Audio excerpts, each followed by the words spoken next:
시편 131편 말씀입니다. 구약성경 899면입니다. 시편 131편 1절부터 3절까지 저와 성도님들 한 절씩 번갈아 가며 읽겠습니다. 여호와여, 내 마음이 교만하지 아니하고 내 눈이 오만하지 아니하오며 내가 큰 일과 감당하지 못할 놀라운 일을 하려고 힘쓰지 아니하나이다. 실로 내가 내 영혼으로 고요하고 평온하게 하기를 젖된 아이가 그의 어머니 품에 있음 같게 하였나니 내 영혼이 젖된 아이와 같도다. 함께 읽습니다. 이스라엘아, 지금부터 영원까지 여호와를 바랄지어다. 아멘. 오늘은 어버이 주일입니다. 가정을 위해서 그리고 교회를 위하여서 평생토록 헌신하시고 섬겨주신 우리 모든 아버지, 어머니들께 진심으로 감사를 드립니다. 하나님께서 주시는 하늘의 위로와 평강이 우리 아버지와 어머니들의 삶 속에 늘 함께 하시기를 예수님의 이름으로 축복합니다. 올해로 107세가 되신 김형석 교수님이 있습니다. 아마 잘 아실 겁니다. 그분이 몇 해 전에 라디오 방송에 출연을 해서 자기가 겪던 한 이야기를 해주셨습니다. 가족들과 함께 제주도에 여행을 갔습니다. 그때가 103세가 되던 해였는데요. 그런데 분명히 비행기 표를 예매하고 비행기 탑승을 하려고 하는데 비행기 예매가 안 됐다는 겁니다. 아니, 분명히 103세 김형석으로 예매가 돼 있다, 다시 확인을 해달라라고 하니까 103세 김형석은 없고 3세 김형석은 있다. 아니, 이게 어떻게 되리냐 물어보니 그 항공사의 컴퓨터가 100세가 넘어가면 100세를 인식을 못한답니다. 그래서 100세, 103세가 3세로 바뀌어서 이걸 지금 전산 처리를 새로 해서 탑승을 하도록 도와드리겠습니다 라고 그렇게 바꾸어서 함께 제주도에 갔다 왔다고 말씀을 하시면서 이렇게 한마디를 더 붙이셨습니다. 내가 4년 후에 107세가 되면 아마 교육청에서 초등학교 입학 통지서가 날라올 것 같다. 그렇게. 아니, 저는 참 그 연세가 되어서도 이렇게 유머 감각을 잃지 않고 이렇게 전국을 다니시면서 복음을 전하시고 그리고 젊게 살자고 강연하시는 그 김형석 교수님을 보면 야, 정말 놀랍다, 대단하다, 그런 생각이 듭니다. 어느 한 기자가 김형석 교수님에게 물었습니다. 이렇게 100세가 넘도록 활발하게 활동을 하실 수 있는 비결이 무엇입니까? 라고 물었습니다. 그때 김형석 교수가 이렇게 대답을 했습니다. 나이를 먹는다고 늙는 게 아닙니다. 내가 늙었다고 생각하기 때문에 늙는 것입니다. 그래서 나는 늘 젊게 생각하기 위해서 책도 읽고요. 그리고 요즘 계속 나오는 새로운 컴퓨터나 이런 것들에 대해서 제가 열심히 배우고 있습니다 라고 대답을 했습니다. 참 마음을 젊게 갖는다, 청춘을 유지하며 산다, 젊은 마음을 계속 유지하며 산다, 이게 참 중요한 것 같은데요. 그런데 성경은 우리에게 젊음을 유지해라, 청춘을 잘 지켜나가라 그렇게 말씀하지 않고요. 성경은 오히려 그보다도 훨씬 더 우리 보고 어린 아이가 같이 되라고 말씀합니다. 오늘 설교 제목이 지난 주일 설교 제목과 똑같습니다. 어린 아이와 같이. 아니, 목사님, 지난 주일은 어린이 주일이었기 때문에 어린아이와 같이라는 설교를 하셨지만 오늘은 어버이 주일인데 또 어린아이와 같이 그런 설교를 하십니까? 라고 생각하실 수 있습니다. 100세가 넘은 노모를 모시고 사는 80 되신 어르신의 이야기를 들었습니다. 아니, 80이면 아이가 엄청 많으신 어른 아닙니까?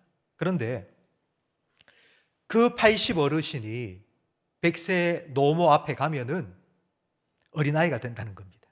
그 100세 어머니가 늘 이렇게 말합니다. 밥 잘 먹고 다니냐? 길 조심, 차 조심해라. 100세의 노모 앞에서는 80이 된 어른도 여전히 어린아이와 같습니다. 저는 하나님 앞에서 우리는 여전히 어린아이와 같다고 생각이 됩니다. 우리 나이가 20이든지 아니면 70이든지 아니면 80이 되고 90이 되었든지 간에 하나님 아버지 앞에서는 우리는 언제나 어린아이와 같습니다. 그래서 오늘 시편 131편 말씀을 통하여서 하나님 앞에서 어린아이와 같이 된다는 것, 하나님 앞에서 어린아이와 같이 살아간다는 것이 우리에게는 어떤 복인지를 함께 살펴보려고 합니다. 우리 1절 말씀을 함께 읽겠습니다. 여호와여, 내 마음이 교만하지 아니하고 내 눈이 오만하지 아니하오며 내가 큰 일과 감당하지 못할 놀라운 일을 하려고 힘쓰지 아니하나이다. 아멘. 시편 131편은 다윗의 시입니다. 다윗이 하나님께 기도한 기도입니다. 다윗은 이렇게 기도하고 있죠. 하나님, 내가 하나님 앞에서 내 마음이 교만하지 않습니다. 아마 이 자리에 계신 모든 분들에게 물어보면 다 나는 교만하지 않고 겸손하다고 대답하실 겁니다. 신앙생활을 하시는 분들은 이런 말을 하도 많이 들었기 때문에 겸손해라, 예수님처럼 예수님의 마음을 품고 겸손해야 된다, 이런 말씀을 많이 들었기 때문에 다 나는 겸손하게 산다, 나는 교만하지 않다라고 생각을 합니다. 그런데 이게 우리의 생각만이 아니라 이게 사실입니다. 우리는 교만할 근덕지가 사실 없기 때문입니다. 그런데 이 시편 131편을 쓴 다윗의 입장에 한번 되어 보십시오. 다윗은 왕입니다.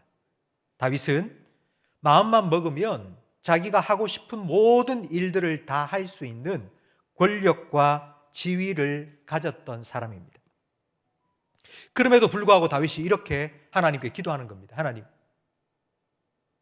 내 마음이 교만하지 않습니다. 내가 큰 일을 하려고 애쓰지도 않고요, 내가 놀라운 일을 하려고 힘쓰지도 않았습니다 라고 하나님께 기도하고 있습니다. 사실 다윗은 왕으로서 많은 일을 했습니다.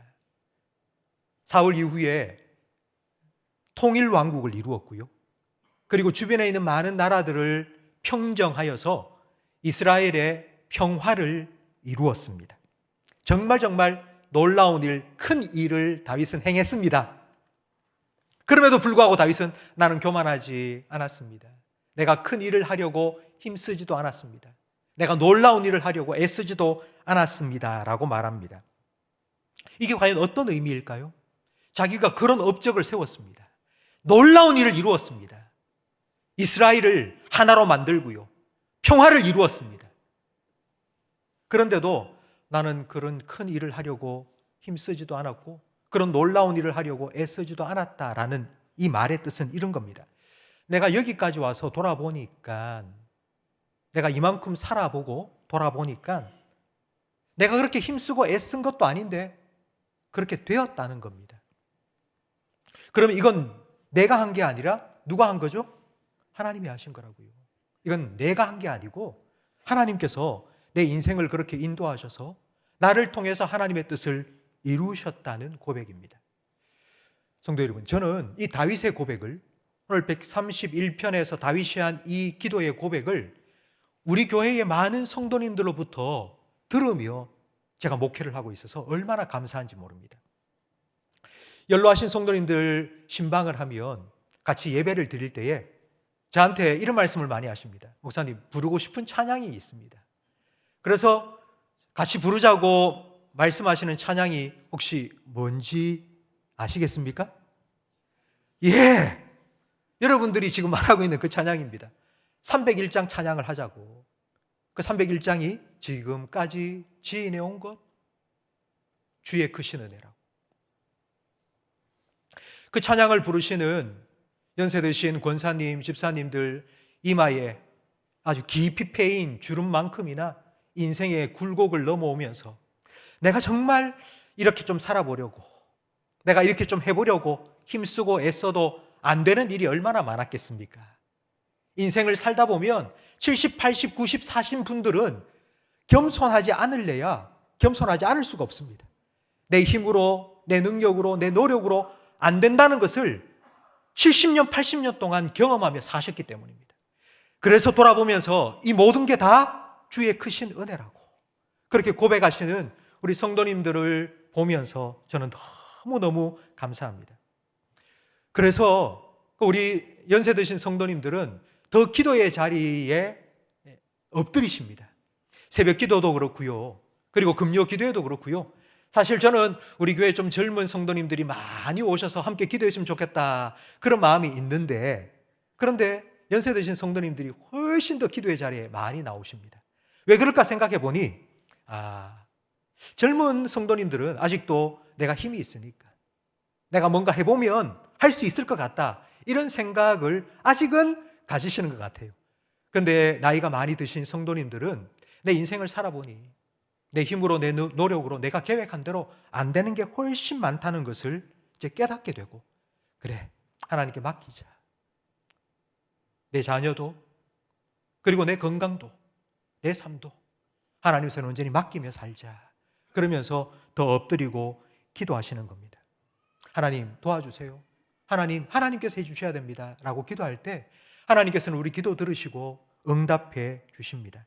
하나님께서 은혜를 베풀어 주십니다. 그래서 지금까지 지내온 것, 주의 크신 은혜라는 간증이 계속하여서 우리의 입술 가운데 흘러나오도록 해 주시는 것입니다. 심리학자인 에릭 에릭슨은 한 사람의 일생을 8가지 단계로 설명을 했습니다. 지금 어버이 주일을 맞아서 함께 예배드리는 이 자리에 계신 우리 아버지, 어머니들에게 해당되는 그 8단계 중에 7번째 단계와 8번째 단계인데요. 7번째 단계는 바로 장년기입니다. 그러니까 장년기는 자기가 이때까지 공부하고 준비해온 것을 펼치면서 자기의 업적을 이루어가고 내가 얼만큼 업적을 이루었는지를 보면서 성취감을 맛보는 시기라고 했습니다. 근데 만약에 내가 이룬 게 없다라고 생각하면 성취감이 아니라 실망감을 갖게 됩니다. 나는 뭐하고 살았지? 이런 마음을 갖게 됩니다. 그리고 마지막 8번째 단계는 노년기인데, 이 노년기에는 자기 인생을 전체를 돌아보면서 내 인생의 의미를 한번 생각해 보는 시간이라고 합니다. 내가 참 잘 살았다. 정말 감사하다라고 생각하는 반면에 내가 참 인생 헛살았다 싶은 생각이 들면 후회로 인생을 마무리할 수도 있다고 에릭 에릭슨은 말하였습니다. 지금 함께 예배드리는 우리 아버지, 어머니들, 여러분께서는 여러분의 장년기와 노년기를 보내시면서 어떤 마음이 드세요? 살아온 내 삶을 돌아보니까 뭔가 내가 이룬 것이 많아서 성취감을 누리십니까? 아니면 내 자신에 대해서 내가 왜 이렇게 살았을까 하는 실망감이 크십니까? 또 아니면 내 인생을 돌아보니 참 의미 있는 삶을 살았다, 그래서 하나님 참 감사합니다 라고 감사가 있습니까? 아니면 내 인생 헛살한 것 같다라는 후회가 더 크십니까? 교회에 나와서 함께 예배드리고 하나님을 아버지로 믿고 살아가는 우리에게는 반드시 하나님께서 내 삶에 은혜를 베풀어 주셨습니다. 그래서 내가 이렇게까지 살게 된 것이고 여기까지 오게 된 것입니다. 그래서 하나님, 모든 것 하나님께 감사드립니다. 여러분, 이게 우리의 인생의 마지막 여정이 되어야 할 줄로 믿습니다. 오늘 예배하시는 우리 모든 아버지와 어머니의 삶 속에 하나님께서 주시는 참된 감사와 그리고 인생의 참된 만족이 계속하여 여러분의 삶에 흘러넘치기를 예수님의 이름으로 축복합니다. 두 번째로, 우리가 하나님 앞에서 어린 아이가 되어서 살아갈 때 누리는 복이 무엇인지 우리 2절 말씀을 함께 읽겠습니다. 실로 내가 내 영혼으로 고요하고 평온하게 하기를 젖된 아이가 그의 어머니 품에 있음 같게 하였나니 내 영혼이 젖된 아이와 같도다. 아멘. 갓난아이가 태어나서 젖을 뗄 때까지 먹는 음식은 딱 한 가지입니다. 그게 바로 엄마의 젖입니다. 근데 여러분, 이 젖을 뗀다는 것이 얼마나 힘든 건지 아마 우리 어머니들은 다 경험해 보셔서 아실 겁니다. 아이에게 젖을 물리다가 젖을 뗀다는 것, 그건 진짜 전쟁과 같습니다. 갓난아기가 태어나서 몇 달 동안 젖을 먹고 살았는데요, 그걸 뗀다? 이거는요 20년 동안 술 마신 사람이 술을 끊는 것과 같고요, 30년 동안 담배 핀 사람이 담배를 끊는 것만큼이나 힘든 일일 것입니다. 아마 젖을 안 물리고 막 보채고 우는데도 젖을 안 물려주면 아이는 이런 생각을 할 수 있을 겁니다. 엄마가 이제 나를 미워하나? 엄마가 마음이 변했나? 엄마가 나를 사랑하는 그 사랑이 식었나? 엄마가 나를 굶겨 죽일라 하나? 아마 이런 마음이 들 수도 있을 겁니다. 여러분, 그래도 젖을 떼야 됩니다. 모유가 아무리 좋다 해도 모유의 85%는 물입니다. 수분입니다. 수분. 그래서 더 잘 자라기 위해서는 다양한 영양분을 공급해 줄 수 있도록 이유식을 해야 됩니다. 단단한 음식을 먹고 그래야지 영양분을 잘 공급받아서 잘 자라갈 수 있습니다. 우리 신앙생활도 마찬가지입니다. 우리는 예수님을 믿을 때에 거듭납니다. 그러니까 우리는 갓난 아기로 태어나죠. 그래서 젖먹이의 시절을 지냅니다. 젖먹이 때는 배고파서 울면 엄마가 금방금방 젖을 물려줍니다. 그것처럼 우리가 젖먹이 신앙생활을 할 때는 기도하면은 응답이 금방금방 이루어집니다. 그래서 신앙생활하는 거 참 재밌다 이런 생각이 들고요. 그리고 내가 예수 믿기를 잘했다 싶은 생각이 듭니다. 그러다가 어느 때부터인지 자꾸 젖을 떼는 거예요. 기도를 해도 기도 응답이 없고, 신앙생활을 하는데도 신앙생활하면 복 받는다 했는데 복 받는 거는커녕 자꾸 힘들고 어려운 일이 계속 생기는 겁니다. 그래서 우리는 이렇게 오해합니다. 내가 뭘 잘못해서 하나님이 나를 싫어하나? 하나님의 사랑이 변했나? 하나님 사랑이 식었나? 아니요, 그렇지 않습니다. 우리가 잘못해서 하나님이 우리를 멀리하고 싫어하는 것이 결코 아닙니다. 뗄 때가 되었기 때문입니다. 젖을 뗄 때가 되었기 때문입니다. 이 과정을 통과해야지 우리 신앙이 자랍니다. 젖먹이의 신앙에서 젖을 떼고 자라갈 수 있습니다. 이렇게 젖을 뗀 아이가 엄마 품에 안겨서 고요하고 평온하게 엄마 품에 안겨 있다고 2절은 말씀합니다. 이 고요하다는 말이 이런 의미입니다. 아무 말 하지 않고 마치 벙어리가 된 것처럼 입을 꾹 다물고 잠잠히 그냥 엄마 품에 안겨 있는 겁니다. 왜 그럴까요? 그전에는 젖먹이 신학을 가졌을 때에는 계속하여 보챕니다. 달라고. 나 이것 좀 주세요. 나 이것 좀 주세요. 계속하여 달라고 보채고 보챘는데 이제는 젖을 떼니까 그냥 하나님 품에 안겨서 그냥 잠잠히 있는 거예요. 왜냐하면 하나님은 내 머리카락을 한 올 한 올 다 세셨는데, 내 삶에 무엇이 필요한지 다 아시는지 어련히 알아서 주시지 않겠나? 그렇게 하나님을 내가 믿고 신뢰하기 때문입니다. 성도 여러분, 예수님께서는 이런 믿음을 우리에게 요구하셨습니다. 마태복음 6장 31절 말씀을 함께 읽겠습니다. 그러므로 염려하여 이르기를 무엇을 먹을까, 무엇을 마실까, 무엇을 입을까 하지 말라. 이는 다 이방인들이 구하는 것이라. 너희 하늘 아버지께서 이 모든 것이 너희에게 있어야 할 줄을 아시느니라. 아멘. 무엇을 먹을까, 마실까, 입을까 염려하지 마라. 너희 하늘 아버지께서는 이 모든 것들, 네가 이 땅 살아가는 동안 하나님께서 자녀 삼으신 우리에게 무엇이 필요한지를 다 아시고 하나님께서 다 주실 것이라고. 그 하나님을 믿고 어린아이와 같이, 젖된 아이와 같이 하나님 품 안에 안기라고 말씀하십니다. 이런 하나님을 내 아버지로 모신 사람, 이런 하나님을 내 아버지로 믿는 사람만이 젖된 아이가 엄마 품에 고요하게 안겨 있는 것처럼 그렇게 하나님 품 안에 안겨 있을 수 있습니다. 여러분, 2절 말씀을 우리 다시 한번, 제가 2절의 의미가 무엇인지를 설명을 해드렸으니까요, 이 2절 말씀을 다시 한번 읽기를 바랍니다. 함께 읽겠습니다. 실로 내가 내 영혼으로 고요하고 평온하게 하기를 젖된 아이가 그의 어머니 품에 있음 같게 하였나니 내 영혼이 젖된 아이와 같도다. 아멘. 주세요. 주세요. 주세요. 달라고만 하지 말고, 젖된 아이가 엄마를 보면 엄마 하고 그 엄마 품에 와락 안기는 것처럼 그렇게 하나님 아버지께로 달려가시는 우리 모든 성도님들이 되시기를 예수님의 이름으로 축복합니다. 한 유대인 랍비가 자기 제자들에게 이렇게 질문을 했습니다. 여기에 깨진 항아리가 있다. 막 금이 쫙쫙 가고 구멍이 뻥뻥 뚫어졌습니다. 항아리를 가지고 와서 항아리에 물을 채워라. 물을 가득 채워라. 그래서 제자들이 그 항아리에 물을 갖다가 붓습니다.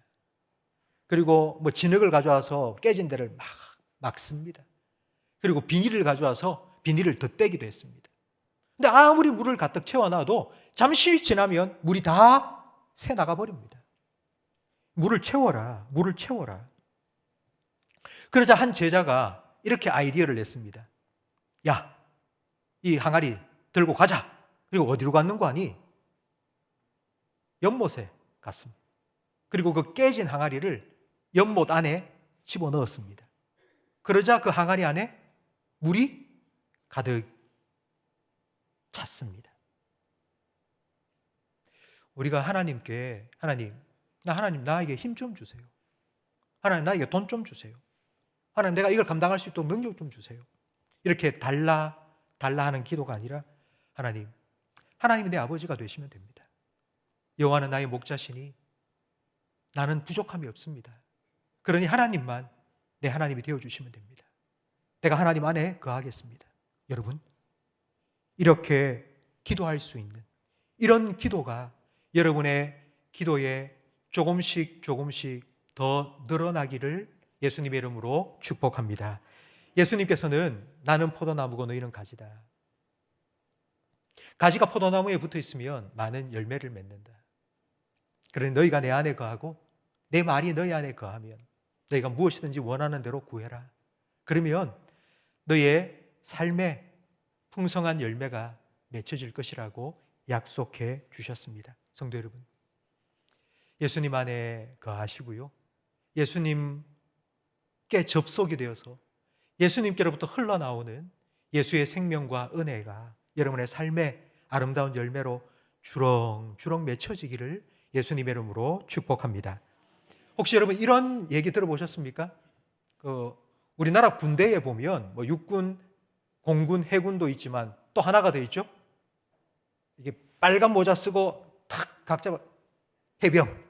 예, 해병이 이런 구호를 외치는 거 봤습니까? 한 번 해병은 잘하시네요. 한 번 아버지는 여러분 믿으십니까? 여러분이 20살에 하나님을 내 아버지로 영접하셨다 해도, 여러분이 50이 되고 70이 되고 90이 되어도 하나님께서는 여전히 여러분의 아버지이십니다. 하나님께서 약속해 주셨습니다. 우리 이사야 46장 3절 말씀을 화면을 보며 함께 읽겠습니다. 야곱의 집이여 이스라엘 집에 남은 모든 자여 내게 들을지어다. 배에서 태어남으로부터 내게 안겼고 태에서 남으로부터 내게 업힌 너희여, 너희가 노년에 이르기까지 내가 그리하겠고 백발이 되기까지 내가 너희를 품을 것이라. 내가 지었은즉 내가 업을 것이요 내가 품고 구하여 내리라. 아멘. 성도 여러분, 이 말씀이 오늘 여러분에게 주시는 하나님의 말씀으로 들리기를 축복합니다. 한 번 해병은, 한 번 아버지는, 한 번 자녀는, 여러분 하나님의 영원한 자녀입니다. 영원한 하나님의 자녀, 하나님의 아들, 딸들입니다. 그 하나님 아버지 앞에서 어린아이와 같이 여러분 겸손한 마음으로 하나님의 은혜를 구하시기 바랍니다. 매일매일 하나님, 나는 잘 못하겠어요. 나는 부족해요. 나는 연약해요. 내 힘으로 안 돼요. 그러니 하나님 좀 도와주세요. 하나님 인도해 주세요. 하나님께서 그 기도 들으시고 여러분의 삶에 지금까지 베풀어 주신 은혜를 앞으로도 계속하여 허락하여 주실 줄로 믿습니다. 그리고 언젠가 나를 위하여 예배하신 본향집에 올라가면 아버지 품 안에 우리가 안기게 될 거예요. 어서 오너라 내 사랑하는 아들아, 내 딸아, 그러면서 하나님 아버지 품 안에 우리를 꽉 안아주실 거예요. 그날까지 저때 아이가 엄마 품에 안겨서 고요하고 평온한 것처럼 그렇게 여러분의 삶을 하나님께 맡기시고 하나님을 의지하시고 믿음으로 살아가시기를 예수님 이름으로 축복합니다.